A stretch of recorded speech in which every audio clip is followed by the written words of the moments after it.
કુંડમાં નાહવાનું છે બધાને. આ તીર્થને તીર્થત્વ આપવાનું છે તમારે. શાસ્ત્રીજી મહારાજ કે હાલો નાહી કે એમાં હું બહુ ઉમંગ.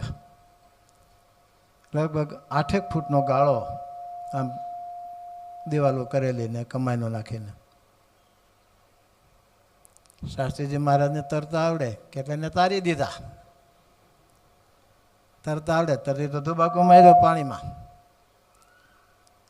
સ્વામીએ ના પાડી કે સ્વામી બહુ ઊંડું પાણી છે, 15-16 ફૂટ ઊંડો છે આ, કાંઈ વાંધો નહીં કે નીકળી જાઉં કે.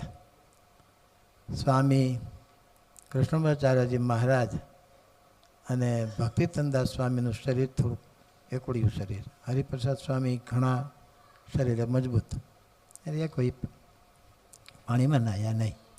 કૃષ્ણમાચાર્યજી મહારાજે ધુબાકો કુંડમાં નાહ્યા.